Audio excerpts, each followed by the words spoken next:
to the Mashup. Tell me whether I'm wrong or right. East or west, up or down, side to side. I sit to stand and fall to fly. Of all of my impulsive plans, pop and lock and salsa dances on demand. I follow leading off the map and stop the chatter, scream happily. Welcome to the Mashup. Welcome to the mashup. Welcome to the welcome to the mashup. Welcome to the Mashup. I had an epiphany just the other day. Talking with Mrs. Tews, as some of you know, she's from south of the Mason-Dixon line. And it occurred to me that the only difference between a Newfoundlandese accent and a Southern accent is speed and octave. One of them is one octave higher than normal speak and twice as fast. That would be Newfoundlandese. And the other one is an octave lower and twice as slow. So, for example, you could say, I'm from Arkansas. And all I do is I speed up how fast I say it and put it in a higher voice. I'm from Arkansas. That's Newfoundlandese. That's it. That's it. Just faster and higher. You could take somebody from Kansas, get him jacked up on meth, kick him in the nuts, and he would be audibly indistinguishable from somebody from Newfoundland. And similarly, you could take somebody from Newfoundland and drop an anvil on their head and maybe give them a bit of fentanyl. Well, now that's exactly what Nebraska sounds like. Morning, Tews. How's everybody doing? Mashup 192. Morning, Sean. I'm doing well. Jim Sinclair, good to see you.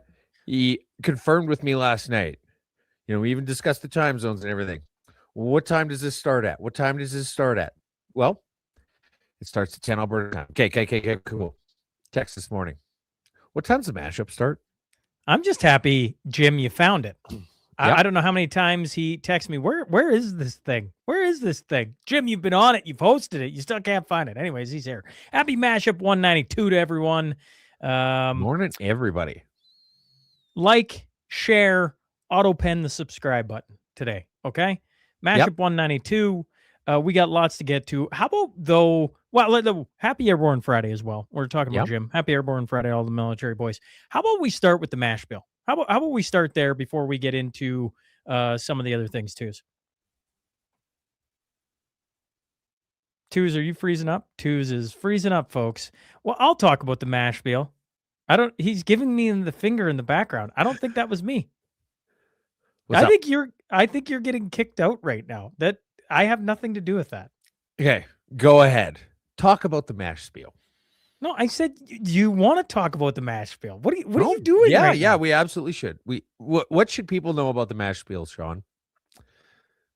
I don't know what he's doing right now. Okay, I'm not on this joke. I was going to say that was a ton of fun, and I wanted to thank everybody for coming out. I wanted to thank Brymar Electric for Tyler and Crystal for helping do all the things in the background for it. They a million little things, incredibly helpful. I had a vision for what I wanted it to be, and it was even more than what I had envisioned. Like, it wasn't like a close approximation. It fit the mold better than I even knew the mold was shaped to be. And some really cool stories came out of it. The team that won, they were four ladies that hadn't played together in 10 years, and they came together for the mash spiel from all parts of Alberta, and kicked everybody's ass, and then kicked everybody's butts. Yep. And that was that was humbling. Carrie Ann, Team Canes. Go ahead. No, I just Carrie Ann and her team, the Canes. I don't know. We didn't give you a team name. We might have been. Anyways, didn't know the story, but I got sitting with them. Four ladies that hadn't played together in 10 years came back and whooped everybody. And then George and Darlene Shostak celebrated their 40th wedding anniversary. That was pretty cool. Mm-hmm. And there was a bunch of people who just showed up because we had the thing for the petition downstairs. And there was a bunch of people who just showed up to hang out, have a couple beer, say hi. It was wonderful. And those ladies were vicious. Oh, they're killers, man. Just stone cold killers. Yeah, like it wasn't even funny. But I mean, the thing about it is, I've said this before, but women have a natural advantage this is a sport where women have a natural advantage in because it combines the two things that they're best at, which are sweeping and yelling.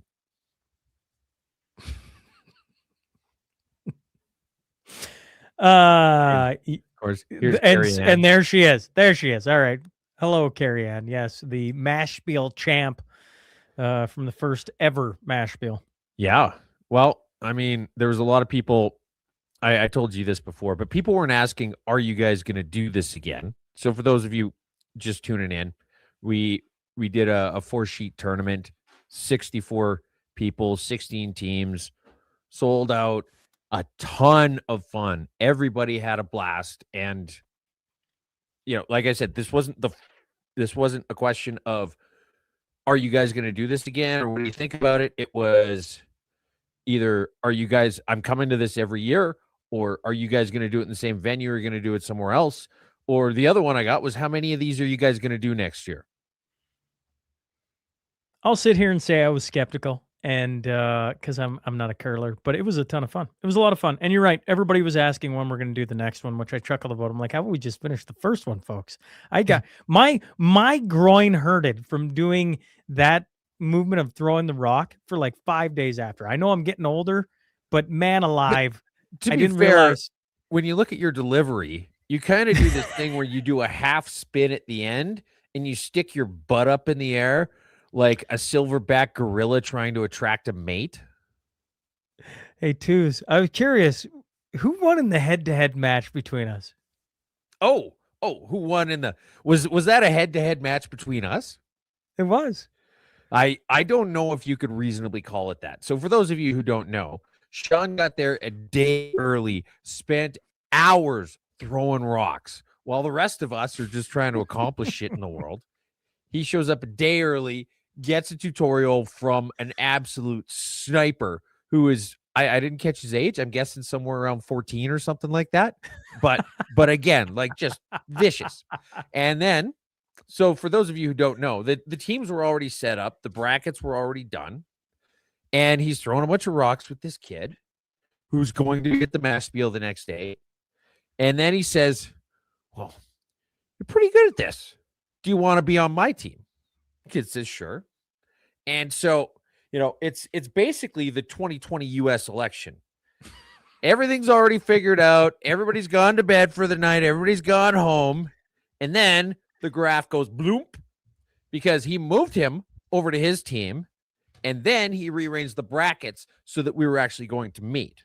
Have to have. And then he was lead in the games up until I pulled him aside and I was like, "Sean, if we're going to be playing against each other," this was in the third game, "if we're going to be playing against each other, you need to skip it because it's not really the same thing at all if you're just playing lead, which is what you were, and I was skipping on my team."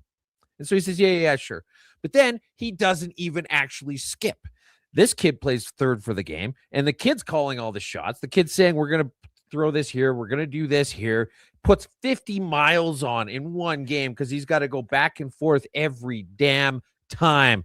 When Sean was throwing, he wasn't even pretending to be in charge. He would just stay on the throwing end, and he would wait for instructions from the third, despite the fact that he's supposed to be skipping that game. He literally Joe Biden auto-penned the whole thing. He was sleepy Joe Biden. The kid was Klaus Schwab running things from the World Economic Forum.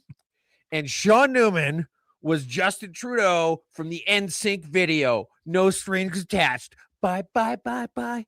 Didn't have anything to do with the outcome of the game and still wants to try and claim props for having won a game that he stacked the team after it had already been set, rearranged the brackets, and then didn't even fucking pretend to skip. So that is a long way, folks, of getting to the answer. Twos, who won that game? Your third won that game. You could just say it. We won. 1. 2, you're right. I wasn't going to have us play each other. But then if people recall Mashup 191. What did you do? We're going to have Mac Meal. You're not even going to play? I'm like, okay, fine. You want to play? Fine. So we played. And then you leave out maybe the most important point, Mr. Skip, Mr. Twos. I'm so bloody good. Kevin, get out of here for a second. It's a 2-1 game. We're lying 2. Twos has a shot to tie, win, wherever you want to go. And what did you do, Twos? What did you do? I had to get it around a tight What did you guard. do? I had to get it around a tight I'm guard. not. You're not doing exactly this the whole button for a explaining tie. thing. You missed the shot. So I You missed had the the takeout. chance, I tried to you do had all the takeout chance, and it and you quite didn't work. do it. And that means we won.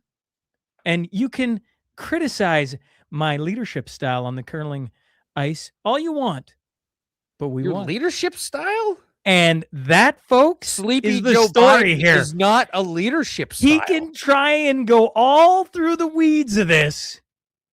You may as well have been surfing in Tofino while the game was happening for all your leadership on this. Oh, interesting. Okay. Yeah. Okay. Twos lost. That's that. He won't say it, but there it is. Twos had his magical head-to-head with a chance to tie or win, whatever he wants to put there, and you missed. And you were silent the rest of the tournament. It was glorious, folks. It was glorious. And I've been waiting for Mashup 192 to talk all about it. And Twos has been writing furiously. So anyway, let's get into the news here this week. First off, this one is just a little bit fresh off the press. Sean didn't even see this before. This is how recently I came across it. Feds cancel $12 million housing grant after Red Deer pushes back against zoning changes. And look at how short this is the entire news article, folks. Millions of dollars earmarked for affordable housing in Red Deer have been canceled by the federal government. The money was part of the Housing Accelerator Fund. It was conditional on a zoning change that would allow up to 4 units per residential lot. Residents pushed back on the idea, so Red Deer. Twos, you're all over the place. You're literally. I assume everybody else is hearing it. Your internet connection. Here, I'll bring it back in. But you're like cutting in and out. Audio cutting in and out, or everything cutting in and out? Everything delayed.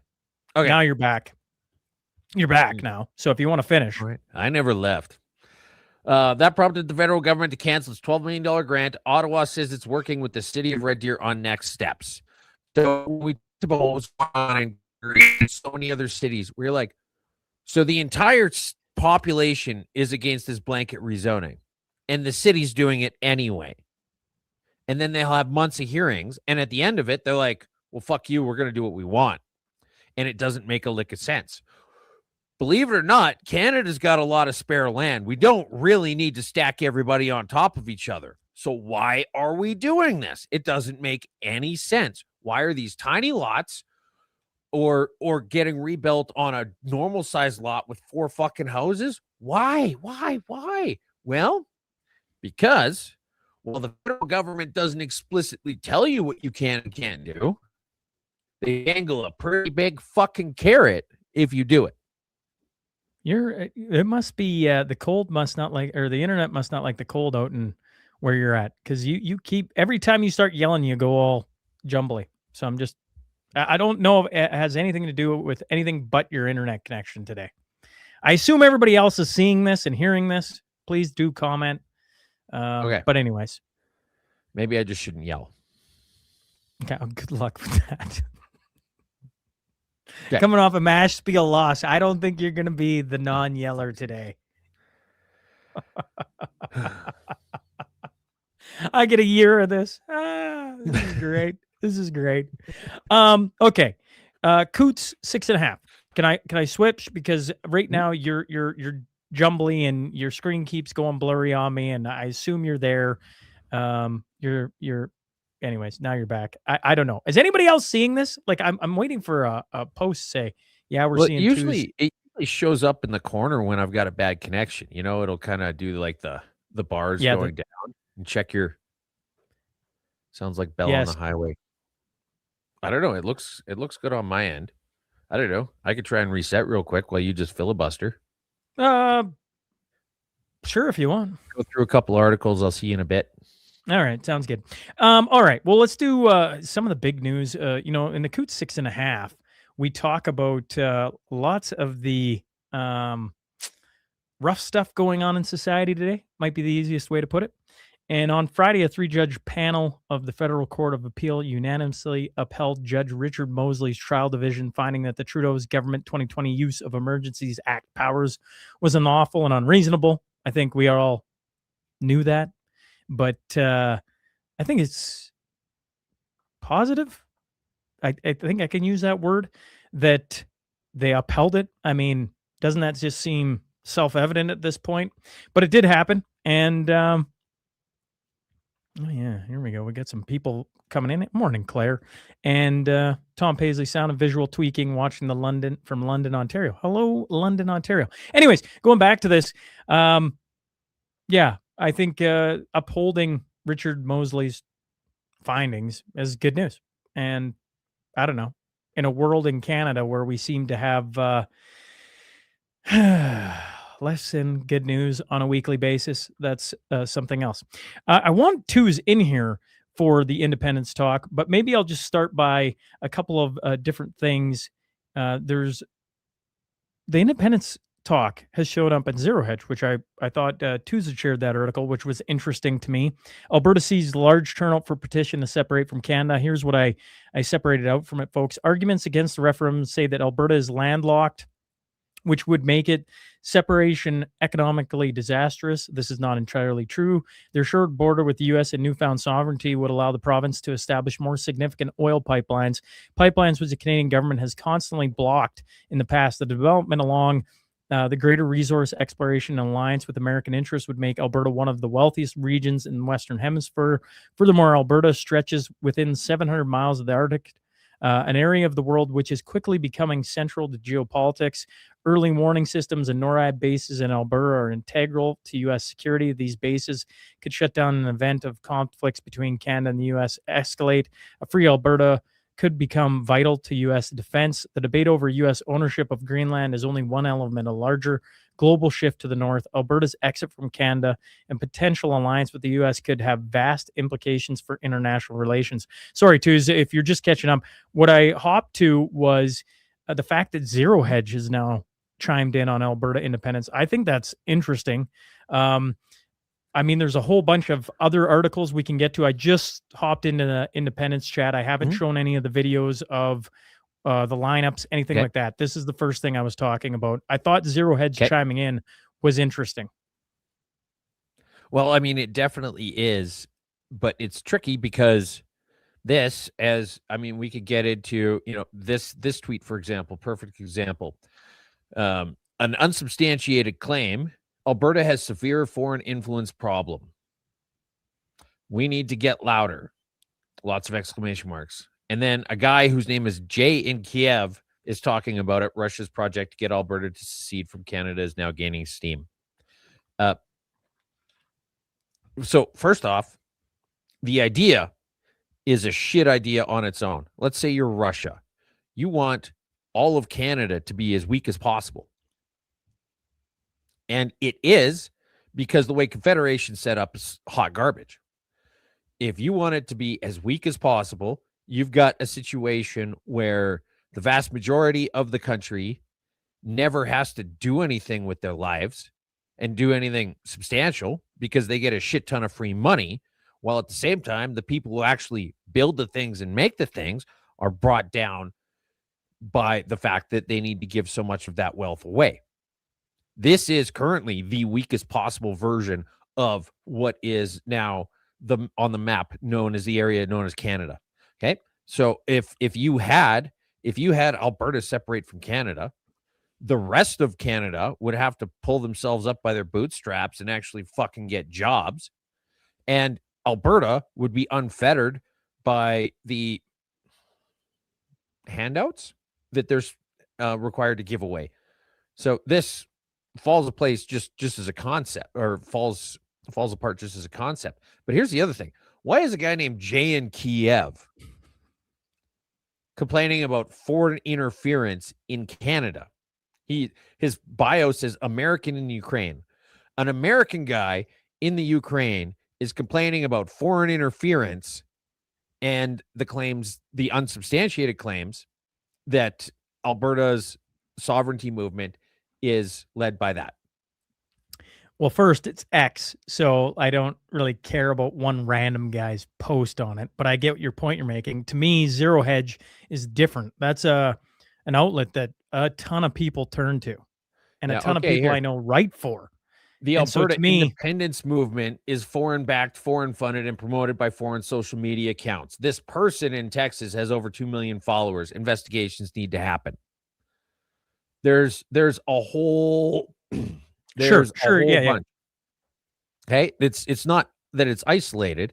It's that was just one that I handpicked as an example this week. Yeah. Right? Well, and then you have Patrick Lennox, former RCMP intelligence on Substack, chiming in. This question hanging in the air in Alberta. People are asking how it can be possible that the very same individuals who are leading the separatist movement can also be 3 meetings deep in a relationship with senior officials of the Trump administration. Treason, sedition, traitorous. These are words ricocheting around the radio talk shows and social media channels, et cetera, et cetera. It goes on to talk about a whole bunch, which he actually gets to saying there's not much that can be done. We have to see how this plays out. But I chuckle because I'm like, aren't these the same people that when Trump was attacking or tracking Canada in the middle of a federal election and allowing Carney to go elbows up and change the entire landscape of how a federal election in Canada was going to go? Isn't that a foreign influence really changing the direction of a country? These aren't the same people who want the 11 MPs that CISA specifically said had been compromised to be exposed. These aren't the same people who were complaining when Greta Thunberg showed up during the 2019 or 2021 federal election to carry water for Justin Trudeau. You can't just handpick what you do and don't like on a subject, because if you do, you're a leftist piece of shit. Okay? And that's exactly what this is. Like, let's have an honest conversation. If you don't want foreign interference, then that should just be blanket, because it's very clear if you look at a map of the world, which parts are and are not Canada. Okay. And then if you say that people chiming in like Zero Hedge, because here's the thing is we're getting to a point, when you look at these lineups and stuff like that, I'm just going to throw this up with no music. When you look at lineups like this, it's too big to rig. It's too big to deny. That's a lot of people. This is Edmonton. This is a city full of blue hair, nose ringed government bureaucrats who accomplished nothing in their entire careers. And even within that staunch majority of people, there are still miles of line of people to sign something to just give them a chance to vote on the first vote that would ever matter in their lives federally. That's a lot of people dissatisfied with the status quo. And I'm not seeing a whole lot of fur hats there. They don't all appear to be Russian plants. These are regular, everyday people. And that's the thing that they really don't like. So you're going to see the same thing you saw with the convoy, eventually with this. If this keeps going and these videos of lineups keep happening, and I hope they do, you're going to see a whole lot of claims about foreign interference. You're going to see them really go elbows up on this. It's going to get dirty, and it's going to be besmirching every single person who has anything positive to say about it, including us. There's a ton of people chiming in on it, but the thing about it is the reason they're doing that should encourage people. It's because there isn't just 5 people in a room talking about this. Right. As two showed up with the right. video, but you're seeing the videos, I posted one or reposted one video of a small hamlet in Alberta, and I forget how many people are standing outside. Somebody commented, there's only 40 people there. I'm like, it's 40 people in the middle of nowhere, and they're the ones on the outside in a hamlet. I'm like, it's a hamlet. There's only 40 people that live in the hamlet, and they're all there. It's like you can try and write this off, and that's what they started, and now it's gaining such traction. Now they have to attack it with all the foreign collusion, all the things. Is the besmirching. And you know what? As far as I'm concerned, Ottawa, and every fucking stupid thing they do to us is foreign interference. Now, another thing here in Alberta, Pierre Poilievre will run in another riding in the next election. Former MP Damien Carrick to run again in Battle River Crowfoot. And so that's some news on the politics front here in Alberta specifically. Pierre just literally ran last year in the by-election to get back into Parliament. And then And he's like, okay, I got what I need from you. Peace out. So for those of you who still think that the Federal Conservative Party represents your interests, you got to explain this to me like I'm 5, because I don't see it. I don't. Well, I think not at all. I think it's just the gamesmanship of politics, isn't it? They needed him back. They wanted the leader of the official opposition back in the ability to talk. And so they put him in found, one of the safest conservative ridings in the country. And once that's done, he's like, okay, well, you know what? I campaigned. I showed up at the town halls and the debates, and I said that I was going to represent you. And then I cared about what's going on in your community. But that was only until you guys voted for me. And now, fuck you. I'm going to go somewhere else. I'm curious what people in that riding think of it, actually, because it sounds like as they were doing it, Carrick was saying he was going to run there in the next election, that he was going to be the guy. No, he wasn't. He got a job at a lobbying company. There was no talk about it being a temporary I'm saying it. I don't live there. I don't live there at all. So I'm curious what people in that region think of what's going on there with Pierre and now Carrick coming back in. What else? We got the anti-racism watchdog fields complaint rising from immigration comments made at a separatist town hall. Alberta hate crime watchdog Stop Hate Alberta has received complaints rising from Alberta Prosperity's January 7th town hall in Didsbury. The complainant flagged comments that Mitch Sylvester made about white Albertans being replaced by immigrants. The complaint also suggested Sylvester said Christianity will soon be a hate crime. Will be a crime, sorry, not a hate crime, a crime in Canada, and the white Albertans shouldn't have to apologize for themselves. The president of Stop Hate Alberta, Soonpreet Singh Johal. Yeah. Okay. So, I mean, aside from come on, it's kind of like funny. The silliness of this entire concept, there's something here that I found to be incredibly interesting. In the meeting, about 28 minutes into his speech, Sylvester claimed former Prime Minister Justin Trudeau made the following statement. The very concept of a nation founded by European settlers is offensive to me. Old stock white Canadians are an unpleasant relic and quite frankly replaceable, and we will replace them. Okay. So, and then it says a number of internet watchdog sites have identified this as a meme with a fake quote. There's no verifiable documented proof Trump said this. And I was telling Mrs. Tews, I'm like, this is bullshit. Of course he said it. I remember this. And she's like, no. You remember seeing the quotes, but you've never seen that video because it doesn't exist. And I'm like, oh, that can't be right. Deep dive. Turns out he never actually said that. And so while everything else about this article is just stupid, to put it mildly, they are on point in that apparently Trudeau never did say that. Now, does it sound like something he would say? Absolutely. If you went and asked him about this instead of just putting up a meme, he probably would have said something like, yes, I do think that is an accurate representation of my thoughts. But looking back on it, this is something that he never did say.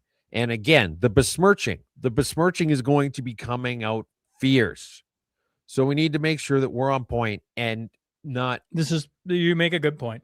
Quoting Mandela effect stuff. Because I thought that was a real quote. And I was all excited. I'm like, oh, this is great. This is perfect mashup material. Because they're going to say something like Snopes said it never happened or press progress. And then I'm going to jump in and be like, well, actually, motherfuckers, play. Except footage does not exist. Lethbridge Firefighters Union ditches Alberta Federation of Labor and calls for McGowan's resignation. Yeah. So this is interesting. So what happened with the follow-up to apparently while the negotiations were going on with the teachers, the the AFL was being cautioned to not push Danielle Smith to the point where she invoked the notwithstanding clause. And then they did that anyway. And then they said, we are going to have strikes across all public sectors all across the province. Now, you may be thinking, well, that's weird. Why haven't we heard about that? That's because it never happened. Because believe it or not, public sector unions are fucking lazy. And so now they're calling for his resignation. Canadians are leaving in record numbers. Most are prime-aged workers. I'm going to pull up the chart here so people can see this. Canadian immigration. Is that how I say that, too? Immigration? So immigration means come in. Emigration means go out. All right. Immigration has been climbing for years. StatsCan annual estimates measured July 1st of each year shows 120,000 immigrants left Canada in 2025. This represents 3% increase from a year earlier, marking the fourth consecutive year of growth. The volume has nearly doubled in the past decade, reaching a level likely to outpace population growth this year. Now, I just want to point out, so it mentions in the article that the immigration had been largely attributed to COVID. Okay. Now, each one of those lines on that graph you're showing is a year. 2017 is the high water mark there. Yes. 2018, 2019, 2020, and 2021, low. And then as things got well, back I mean, in to normal, 2021, nobody could literally leave the country. I mean, yeah, people could, but anyways, carry on. And so now that people are allowed to travel again, the numbers went right the fuck back up. Yeah. So in 2023, you had 113,000 leave. 2024, 116,000. 2025, 120,000. And so, and if you anyway, if you go back, when people say, "Oh, it's just because of COVID," this shows literally the exact opposite. If you go back to when back to when Harper was in, 61,000, 58, 61. So you go what looked like pretty average in the low to mid 60s, right? Mm-hmm. A couple of 50s in the early 2000s, and then 2015, 65, 2016, 67, and then as Tu's pointed out, it doubled in 2017, or almost. Yeah, that's weird. That's weird. It's almost as though there had been just enough time to start to see the economic effects of voting in a part-time drama teacher and snowboard instructor as leader of this country. Yeah, and it goes on to talk about the age groups, and it's a lot of young Canadians leaving. 25 to 49. Yeah. People who work, people who do things and build things. The people with rough, dirty, calloused hands. Not calloused hand, calloused hands. Murders plummeted more than 20% in the U.S. last year. Murders plummeted 20% in 2025 from the year before, the single largest one-year drop on record, and it might be the lowest murder rate in the U.S. since 1900. A study released Thursday by the Council on Criminal Justice found the annual crime rate trends report and analyzed data from 40 large cities across the United States from 13 different crime types, including murder, carjacking, theft, and drug offenses. Alongside homicides, which dropped 21% from 2024, carjackings have declined 61% since 2023, and shoplifting is down 10%. Well, I mean, that's such a strange occurrence. You'd almost think that they experienced some kind of a major demographic shift recently. Like, I wonder if it's just the fact that, it kind of seems like all the people doing these crimes just disappeared somehow. Like they just vanished. Maybe they just got frozen in ice. Toronto real estate, 100,000 jobs at risk as new home sales drop to the lowest level in 45 years. GTA I'd like to point out that we were on the cutting edge of seeing this unfold. GTA new home sales in December 2025 reached an all-time low, bringing a fitting close to 2025. Never in the 45 years that the new home sales data have been collected for the GTA have we seen 5,300 sales for an entire year, said Edward Jag, research manager at Altus Group. There were 240 new home sales in December, which was down 24% from December 2024 and 82% below the 10-year average. we're getting close to the point where we're going to see a news article in a few months saying that there have been fewer houses built now than got built in 1491.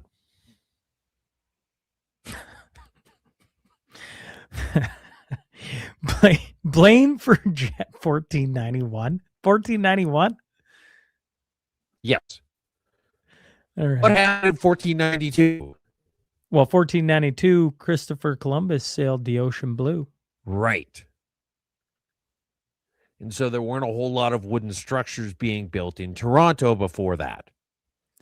Blame for Jasper wildfire falls squarely on the shoulders of Trudeau Liberal mismanagement. Tell me something I didn't know. The Jasper wildfire that destroyed 1/3 of the mountain park town in the summer of 2024 was caused mostly by negligent forest management by Parks Canada, not climate change. In an analysis of the hugely destructive fires uncovered by online news service Blacklock's reporter, the Canadian Forest Service said the hundreds of thousands of acres of dead trees that the Parks Canada failed to remove were a key contributing factor. Shocker. Yeah. So, I mean, you actually were on the cutting edge of talking about that when you had the round table and you had all the forestry guys on.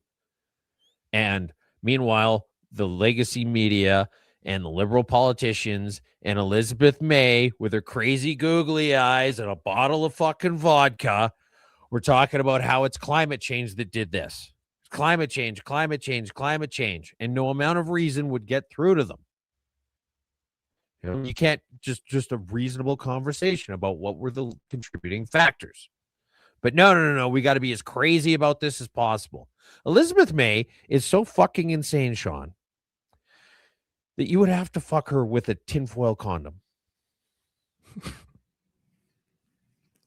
What? Oh my goodness.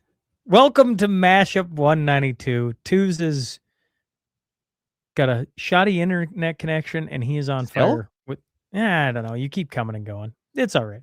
All right. German Chancellor, World Economic Forum. Are you going to show this video? Do you want to show the video? Yeah. I think this is like just hilarious. At the World Economic Forum in Davos, Switzerland, which, by the way, is a conspiracy theory. What I'm about to show you is a fucking myth. It's not true. It never happened. It's a conspiracy theory. We are aware of those problems. Both Germany and Europe have wasted incredible potential for growth in recent years by dragging feet on reforms and unnecessarily and excessively curtailing entrepreneurial freedoms and personal responsibility. We are going to change that now. Security and predictability take precedence over excessive regulation and misplaced perfection. We must reduce bureaucracy substantially in Europe. The single market was once created to form the most competitive economic area in the world, but instead, we have become the world champion of over-regulation. That sounds exactly like Canada, doesn't that? Yes, it does. Yes, it does. It's crazy to me. I've been saying this all week, I guess, on the podcast. Mhm. Remember when we were talking about the World Economic Forum years ago, and it was that crazy theory, or, like this doesn't really exist. And now you had Trump speak, you had Carney speak, you just showed the video of the German chancellor. Like, I mean, the White House literally had, what do they call it? A presidential address from the World Economic Forum. I'm like, I thought this thing didn't exist. Wasn't that what they were telling us only 5 years ago? It's far-right conspiracy. This doesn't exist. There's no such thing. Like, and then now, suck on it, folks. Meme where it's happening, but it's a good thing. Yeah. Tabor man arrested for alleged sexual assault of a 12-year-old girl. This one's An investigation determined that a man met teens on social media, and after driving them to several locations, he brought them to a hotel room where they were given alcohol. And alleged sexual assault occurred while police conducted one boy and 5 girls aged 12 to 14. Correct. And the guy who was 22, Yavirez Singh. Yep. He got released on bail, fled the country, and then came back. Yeah, and then came back for some stupid reason. and then got arrested as soon as he got off the plane. So, I mean, it's great that you're retarded, but maybe we shouldn't have let him fly back in the first place. Just leave him over there. A whole bunch of things too is on this story. Just a whole bunch. Man. Sing with me. Sing for the ears. Sing for the laughter. Sing for the tears.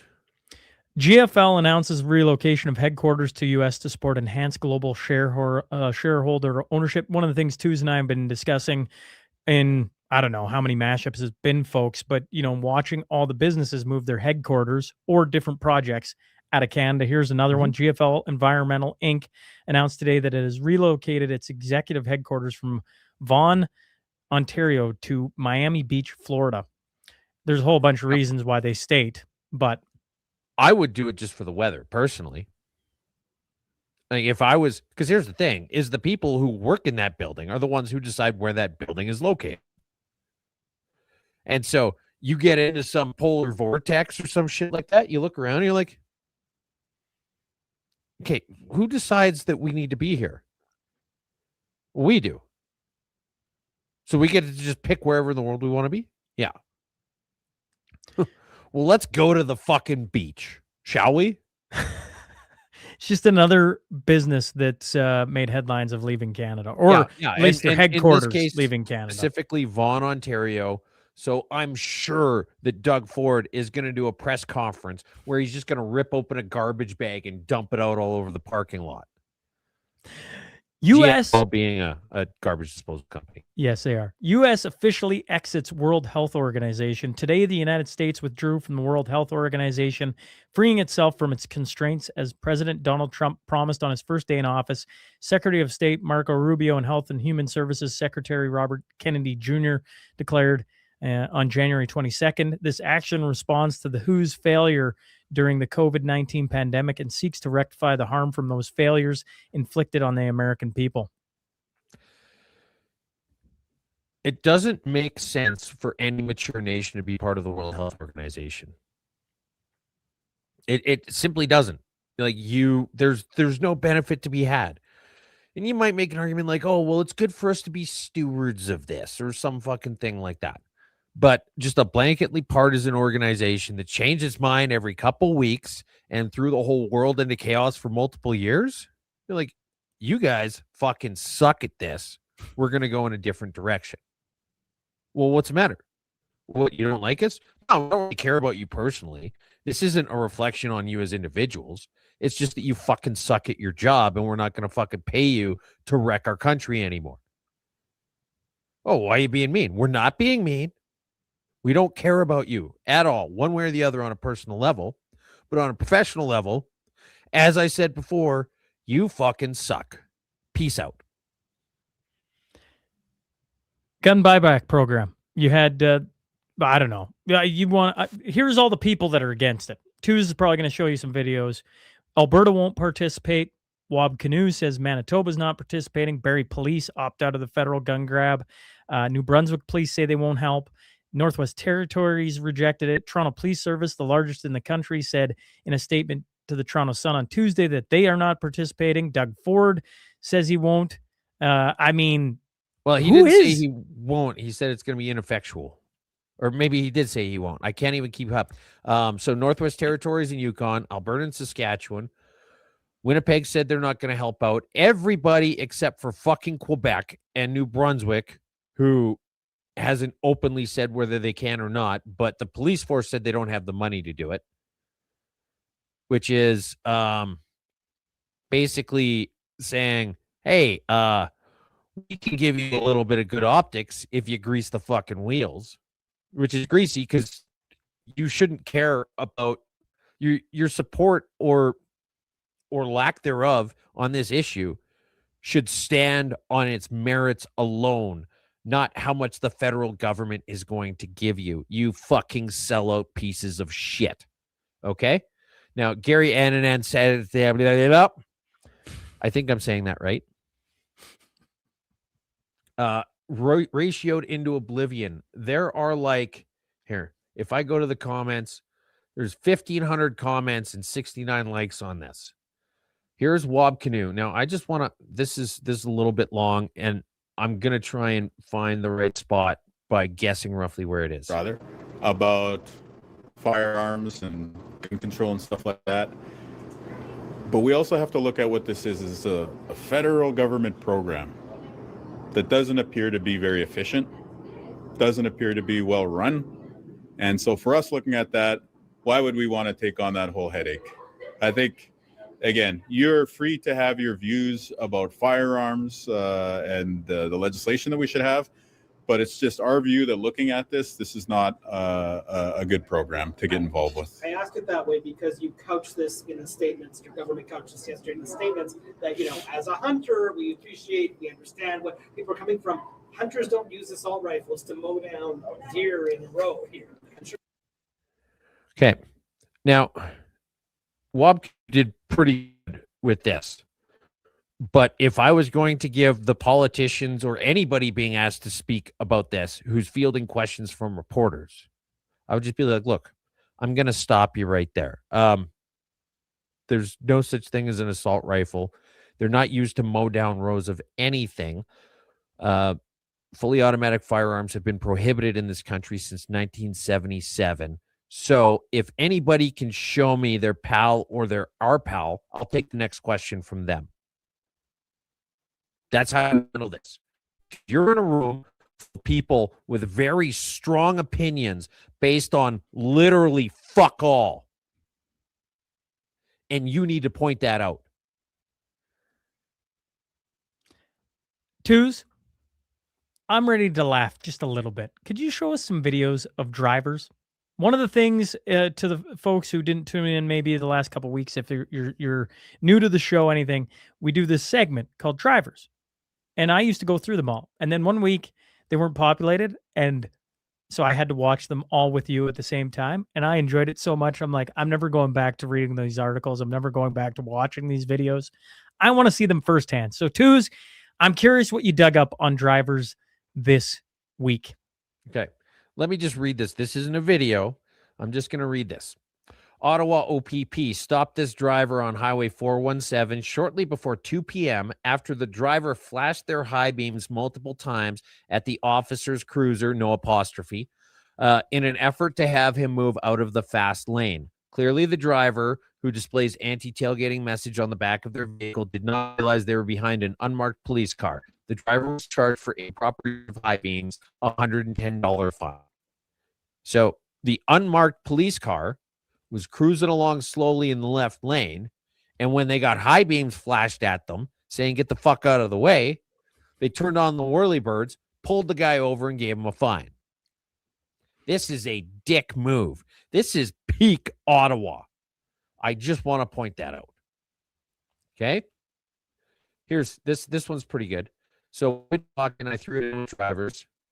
Looks like an electric city bus is calling it quits and heading back to the garage, out of service at 9:26 a.m. on a minus 29 degree morning. Now, if you watch this video, you'll see that it can barely put together enough juice to keep the lights on, and they just keep flickering. At minus 29, and there's the light. Just flickering, flashing, because there isn't enough juice in the electric bus to keep the fucking lights on it. And this is what we thought was going to be a good idea for Regina. Here's one. This is just a whole bunch of wheat. You gotta. We covered one of these a few weeks ago. You gotta make sure shit's closed up before you start driving down the highway. Imagine if an oil truck did that. Imagine if some big super bee from Gibson's or something like that did this. It has happened. Brampton man charged after getting pulled over on QEW with missing tires, OPP. Now, for those of you listening and not watching, he's bobtailing, and he's got 4 tires on the driver's side and just the 2 inside tires on the passenger side. And the rims look like, I don't even know what to say. Like, they look like Rihanna when she was still dating Bobby Brown. And so they pulled this guy over, and while they had him pull over, he was quickly trying to do his pre-trip because apparently he hadn't done a pre-trip. No shit, Sherlock. But also, trying to do a pre-trip is not going to save you from something like this, because you cannot reasonably tell me that you checked the air levels in those tires that are not fucking there. All right. Now this, well, it's funny because I was watching this with no sound the first time I saw it with Mrs. Twos, and then this guy gets around to saying exactly what I was saying. So you see, here's a semi. It's got chains on one of the driving tires. Welcome to an unnamed company that is definitely not Amazon, where we put tire chain on a fucking trailer too. Holy shit. They chained up the trailer tires, Sean. They chained up the trailer tires. And then this one's good. I'm just going to play this. LA City Council members Hugo Soto Martinez and Nithya Raman were on hand today to help remove the signs. They say the no cruising and no U-turn signs were put up in the 1990s to prevent people in the gay community from meeting up with other gay people. I was also surprised that these U-turn signs were still for those of you up. listening. And at first, they seem a little. This guy's name is maybe a girl. Oh, it's just a no U-turn sign. But when you learn the history of it and you realize that these were used to profile gay people, it's so important that we have these removed. Well, I mean, that's the thing about transitioning, though. There is no U-turn. So anyway, that's what we got. All right. Well, I was hoping Those are the for drivers this week. I was hoping for a guy going down the QE2 or something. But regardless. All right. I'm sorry. The guy whose name is maybe a girl getting rid of no U-turn signs because they are discriminating against the gays. That wasn't silly for you? That wasn't goofy enough? Well, speaking of goofy news, you know how we love to focus in on weather? Well, Alberta will be one of the coldest populated places on the earth this weekend. Northeastern and eastern Alberta, including Lakeland regions, face wind chills of -40 to -50, boys and girls. Buckle up. She's going to be chilly. Click on that picture for a sec. Look at this. So, you know how like stereotypes exist for a reason and common sayings tend to have a lot of truth in them? It's really true what they say. Manitoba is the prolapsed asshole of the world.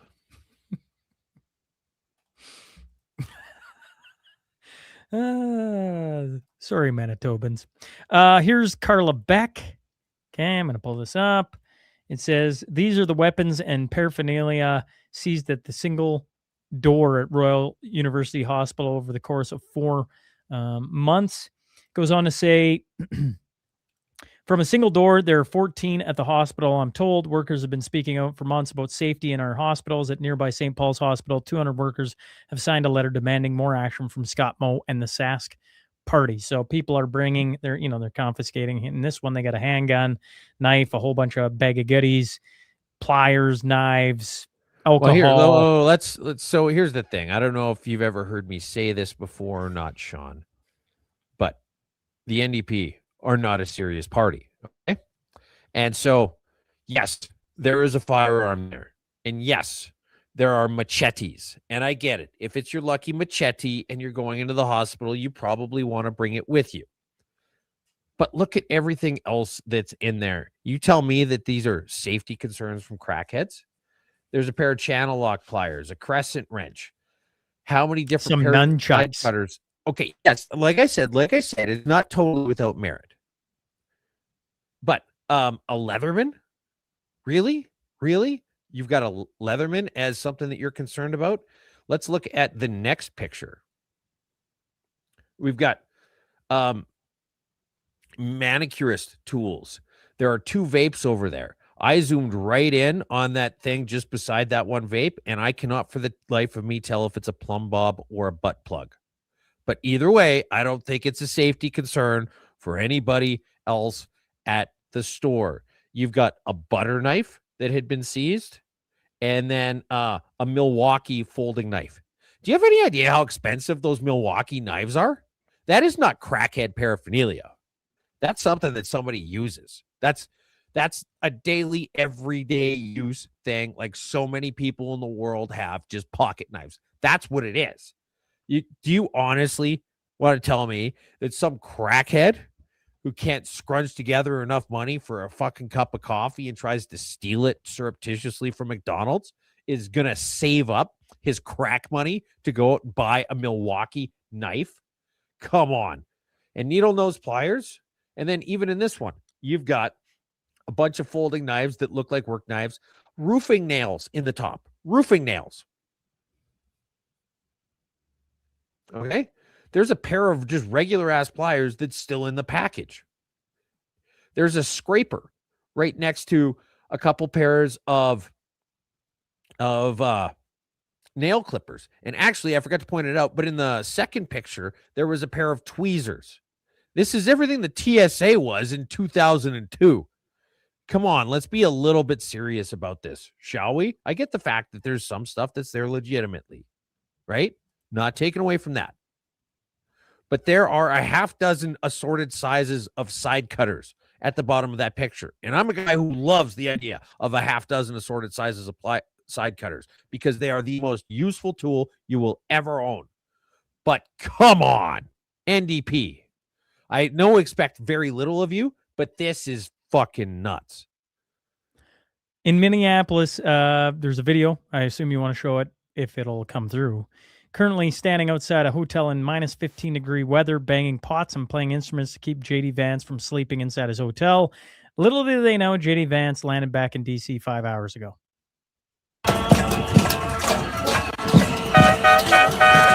Just when you thought Martin Vance could be any more gay, they go ahead and do something like this to try and keep a guy from sleeping who isn't even there anymore. Show the video of Veronica the cow. Yeah. I mean, on our show, that could mean a lot of things, folks, but it's actually Veronica the cow. Yeah, this isn't an NDP thing we're talking about. This is a cow in Austria who has figured out how to use a broom that they keep out in the field for her to scratch herself whenever she gets itchy or whatever. She uses multiple different ends depending on what angle she needs. And it turns out one of Veronica's skills has only been seen in humans and chimpanzees. That's not true. Crows and what are those Galapagos Island, the finches, I want to say, also have been known to use tools as well. I feel like, Claire, if you're listening or watching, that someday you're going to send me a video of one of your animals doing something similar. Just throwing that out there. Claire is the one who named a rooster after twos. That is correct. Turkey. Can't remember. Was it a rooster or was it? Regardless, she named two birds. Regardless, William Shat. No. I'm jumping ahead. Weight loss drugs like Ozempic on track to save U.S. airlines more than $500 million in fuel costs this year as planes become lighter. Well, the planes don't become lighter, but the people in them sure fucking do. So, it's nice that we're getting to a point where there's a lot more normal calorie humans in the world. YouTuber Jesse James West held a competition to see who's stronger between tall, strong bodybuilding women and strong dwarf men. You heard that right. Show this. Of course, we're going to show this. I hope it just doesn't glitch. Well, look at these giant athletic women. Like, this is total death by snoo material right here. And then I've got nothing but time for anything to do with midgets. So here we go. These are female giants. And they are the world. There, I'm just going to mute that. Maybe. Is that heightist? So one of them squatted 500 pounds. And then the midget comes in and does 585. 3 reps.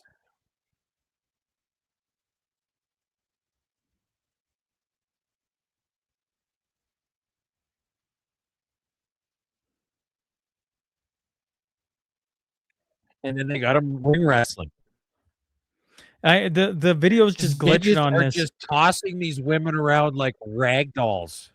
The video's just glitching on this end too. So here, let me see if I can pull it up. It's not even like it's showing up perfectly normal on my end. I'm not getting any like I don't know what the hell is going on with StreamYard. Anyways, the midgets are throwing around these like 6.5 feet tall Amazons, just yeeting them out of the ring. And then the third one was that they were doing a series of deadlifts of plates. And the women stalled three plates on a side, and the midgets got to 4. The gist of it is that the biggest, strongest, most athletic women in the world cannot compete with midget men. Here, It's okay. Let's just move past it. No, because now I'm just gonna pull it up here so people can see. Just bear with me. You're going down. I don't need that on, and I'm just gonna fast forward it here. Okay, this is what 2 is. Here's where they're wrestling. Just tossing them, and then doing this tiny little like pudgy-handed, giant forehead victory laps. And yeah, the women got trounced in this. Absolutely trounced. And like they're no slouches. Like those women are specimens. And meanwhile, there's the midges. I'm sure I told you the story about the time I went to to Chicago. And This is good too. Oh yeah, that's the other one where the midgets had to drag the Amazons, and then the Amazons had to drag the midgets, and the midgets were able to carry them further than the Amazons were. I ever tell you when we played basketball when I was playing out in Ontario, we had a traveling show come through. They were speaking to kids at schools, and they're basketball players, and they wanted to play a group of us, and they were kind of like they had this like little show and stuff. They were freaking good, man. They were drilling midgets. They were drilling 3-pointers, and like they had a whole skit, right? Like it was a ton of fun. Yeah, they were good. Like it was cool to see firsthand. So were they shooting like 1.5 pointers? They were shooting 3-pointers. I went down to Chicago for a little vacation for a few days back in the day, and couldn't figure out, but there was this set of steps pushed up against the front desk at the hotel, because you know how like the front desks are always so high up in hotels, right? And so there was this little set of steps that they had pushed up with a handrail on one side. I'm like, well, that's so weird. Get up the next morning, and the entire hotel was overrun with midgets. It turned out that I was staying at the hotel at the same time as they were hosting the annual conference for the Little People of America. So you go down to get breakfast, just midgets everywhere. Midgets here, midgets there. You duck your head into like one of the rooms that they have in hotels. It was a room full of midgets. You will never see more midgets in your life. And it just so happened that the random hotel I booked on Expedia for that random weekend was the Little People of America. Joe Mama says something is wrong with Two's connection. I agree. He's glitching. I think it's on StreamYard's end because nothing's showing up on this end. Seems to be fine on my end. Anyways, let's go to William Shatner. I don't know why this is in here, but regardless, I'm sure hilarious? has 2. The 94-year-old Star Trek legend was spotted at LA stoplight Monday, raising a spoon of what looks like to be raisin bran. William Shatner is eating cereal while he's driving. Correct. How do you at not 94. find that to be amusing? This is the hard-hitting news that you don't find in the legacy media, Sean. Here is lottery. That says the elevators were twice as efficient that day. Lottery winners in Quebec chooses $1,000 a week for life instead of $1 million. and you wonder why that province votes Liberal, they're pointing at her age, folks. Yeah. Oh, Two's has got people coming in. His StreamYard is glitching. That's right. We're dog sitting, so the dogs are here. The dogs are here. Well, we'll hurry it up here so you can get to okay, your... that's fine. Here's the thing: is that while I take their point on it, if you actually break down the math, like how old do you think this lady is? 65. Okay, all right, fair enough. Which means how old do you think she is? Somewhere ballpark there. I was thinking somewhere 60 to 65. Okay. She's going to live at least another 20 years. If she's getting $1,000 a week, the math isn't too horrible. The problem that they should have with this isn't the age. The problem is that over a 25-year span, your break-even point on the interest on taking the payout versus getting $1,000 a week is, depending on how the interest accrues, is something like around 2.19%. So if you can get anything better than 2.19%, you're better off taking the lump sum and then pulling out $1,000 a week. And if you get up like into the 5, 6, 7, 8, it's not even fucking close. So yeah, taking $1,000 a week while she's already super fucking old and French, probably a bad idea. But the fact that she took the $1,000 a week at all is economic illiteracy, and that's the point that should be made here. I don't think 65 is that old, folks. Just going to throw that out there. I keep running into wonderful people who are living their best life at 65. Recall petition against why can't I say his name? Nicolaitis. Because it's a mouthful. They didn't get enough signatures. That's all you need to know. No, and the interesting thing is that of all the news articles that you'll read about this, they'll talk about how Jenny Jeremy was the person who started this, and they'll interview her. What they failed to mention was that she ran against Dimitrios Nicolaitis in the last provincial election. You'd think that would be an important detail to mention, but it never gets mentioned.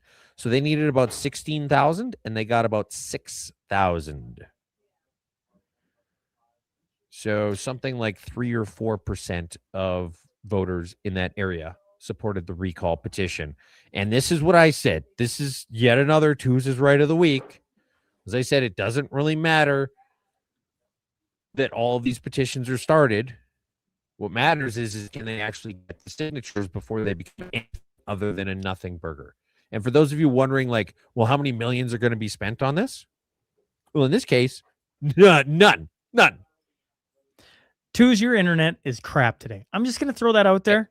Okay. Well, look, here, I a couple of things before we get out of here. Okay. Casimir urges respect dialogue after ancestral remains lead to $80,000 bill for Kamloops property owner.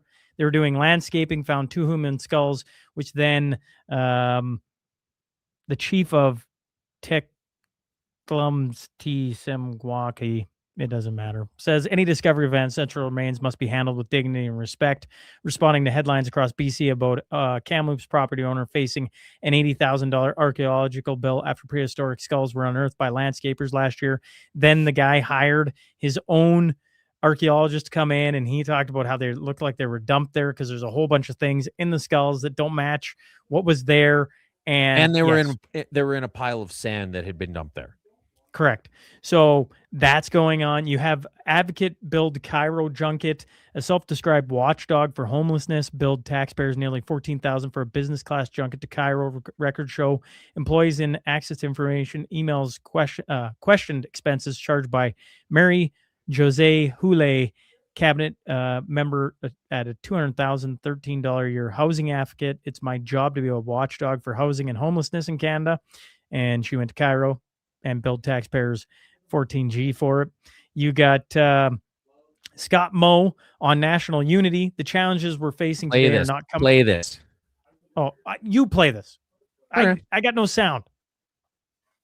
We'll see if it works. This is Scott Moe.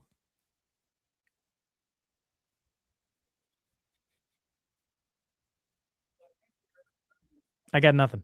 Oh, wait a sec. That's why. Here, in just a second. Oh, you got unmuted, Twos. It's muted on Not your end. muted. It's muted. I can see it's muted. Muted on the. It doesn't matter. Scott Moe said the challenges that we're facing today are not coming from Ottawa on our perspective. They are coming from other countries around the world. We need to work together to defend our Canadian economy and our Canadian way of life. That's Scott Moe. He basically went all in on the elbows up thing. Because Carney said, come to China. We're going to fix this. I know, Idaho, man. I know. Twos needs to figure his crap out.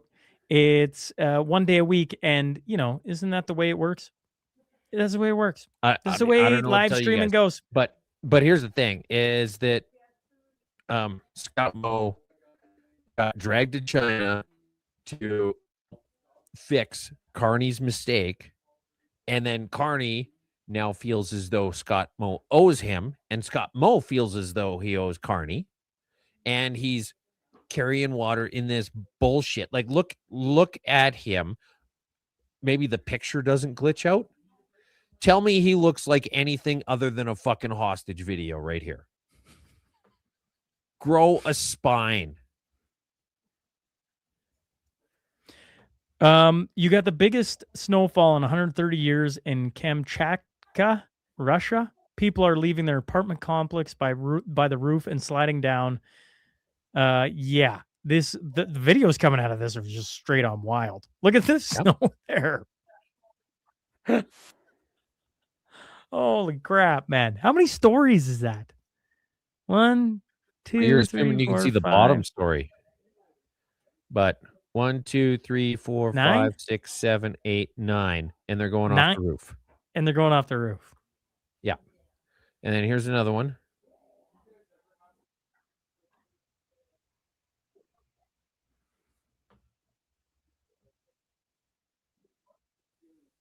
Yep, keep going.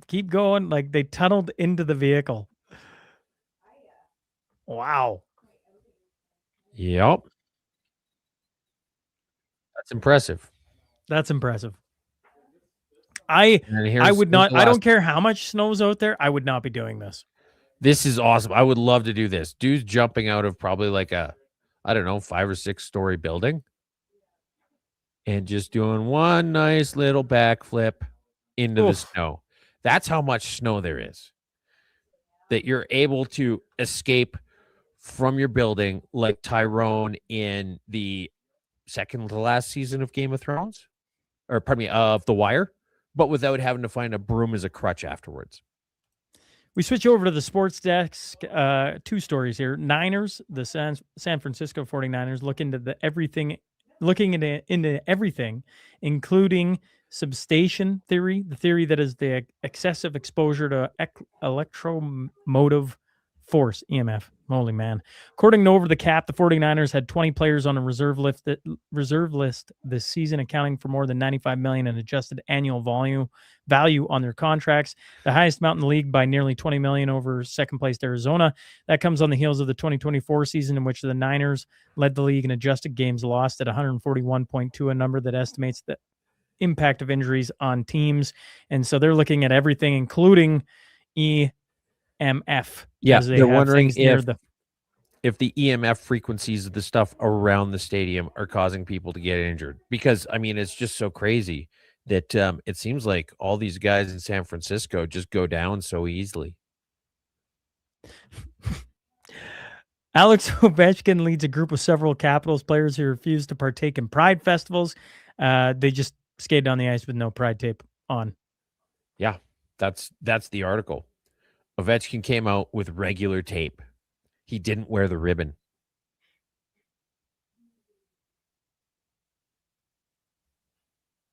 So yeah, best forever. I'd sleep. Sorry, Idaho man. Anyway, he already switching on me. Here, let's go to some happy news. This has been, I love live streaming, and the mashup has been great. But if there's ever something that's beyond frustrating, it's when the internet doesn't cooperate and it glitches, because obviously it throws off the rhythm of the show. So why don't you try and play this then? Play what? The happy news. Because I don't. I'll try. Give me a sec. Too. Okay, we're gonna wait for Sean. I mean, I've got everything lined up. We do this every week. Isn't that what you were just saying, Sean? Get your shit together. Get it together. Mhm, Put it mhm. in a backpack. Take it to a museum. Okay? Get your shit together. All right, here we go. Here's the happy news of the week, folks. Okay, we're gonna pull this up. Just a second. Just give me a second. In a good way, by acknowledging the people who fund this municipal enterprise, the Toronto taxpayer. Let's reflect and remember that every word spoken in this chamber, every light bulb, and every salary paid, including those of city councillors, is funded almost entirely by the hard work and earnings of taxpayers and property owners. Nearly all of the city's $18.9 billion budget comes directly from them. We acknowledge that while taxpayers and property owners have endured an almost 20% increase in the last 3 years, only a small and insulated group decides how much of their income is expropriated to sustain a burgeoning municipal bureaucracy that continues to grow regardless of outcomes and results. We pay respect to those taxpayers because without them, this institution could not indulge in ideological excesses like renaming streets and public squares, painting roads with inferior and environmentally damaging red paint, nor fund harm reduction programs that result in a steady stream of drug paraphernalia littering our streets, sidewalks, parks, and playgrounds. In this spirit of acknowledgement and with an eye to the future, we recognize the Toronto taxpayer and revere their tolerance for being taxed. That was great. Do you remember that time a couple months ago where Tu said that we should start all of these things with a taxpayer acknowledgement? Yes, I do. I actually do. Yes. I actually do. I'm wondering if we shouldn't just clip that and just start playing that every day. Like start every episode with it? Yes. I mean, we could have our own spin on it. Tu should probably voice it, but that's just fantastic. That was fantastic. That was great. Community notes, okay? There's a lot. Well, you start with the fishing derbies. With all of the fishing derbies? Sure. 16th annual Regina Beach and District Lions Joe Meyer Memorial Ice Fishing Contest. $5,000 in prizes. Saturday, March 7th from 11 a.m. to 2 p.m. 5,000 in prizes? You only got to fish for 3 hours?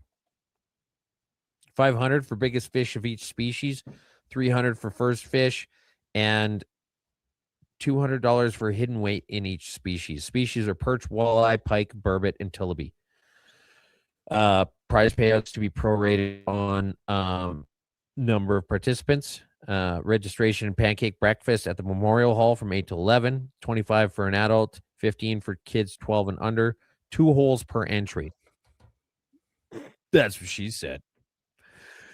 Hot dogs and hamburgers available for sale on ice by volunteer fire department. 50-50 draw. Draws for donated prizes from great supporters of this event. If people want to donate money, reach out to us. We've got an email address you could send to. And then we've also got the Buffalo Lake one, which is February 16th or February 14th and 15th, I want to say. Here, I got it. February 14th and 15th, Big Jack Classic with $6,000 in cash and prizes.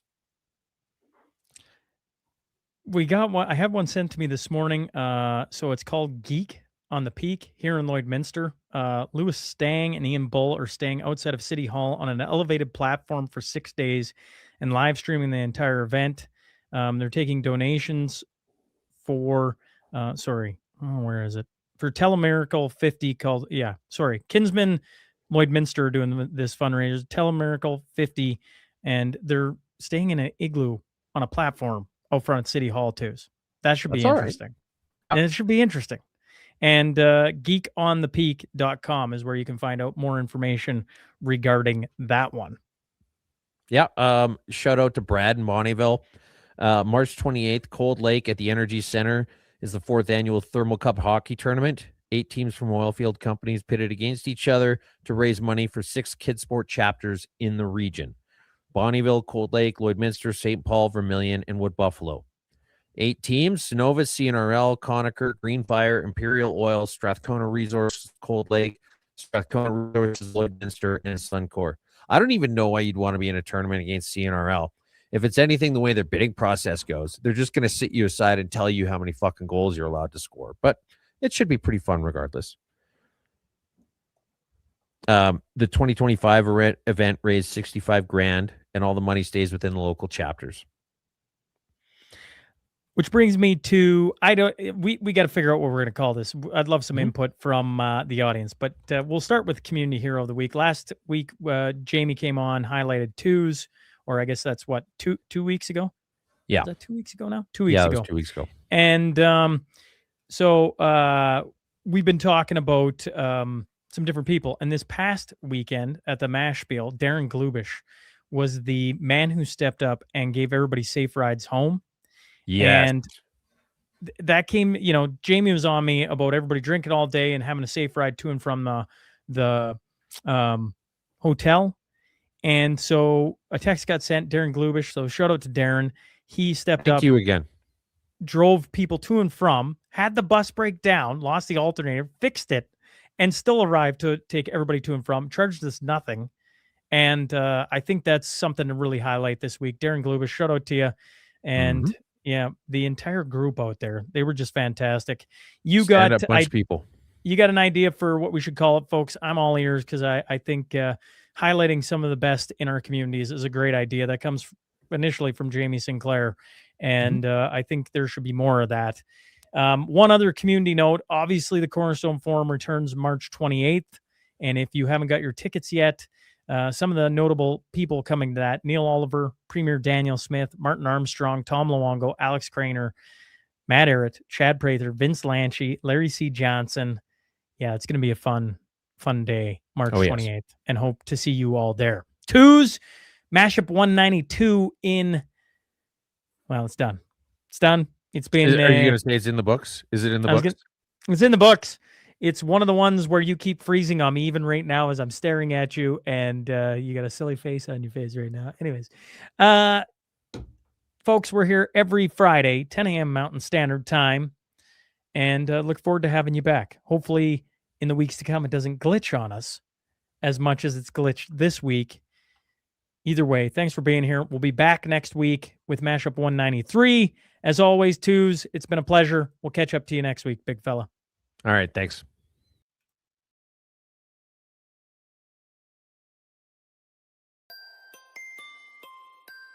Welcome to the Mashup. Tell me whether I'm wrong or right. East or west, up or down, side to side. I sit to stand and fall to fly. Of all of my impulsive plans, popping, locking, salsa dances on demand. I follow leading off the map and stop the chatter, scream happily. Welcome to the Mashup. Welcome to the mashup. Welcome to the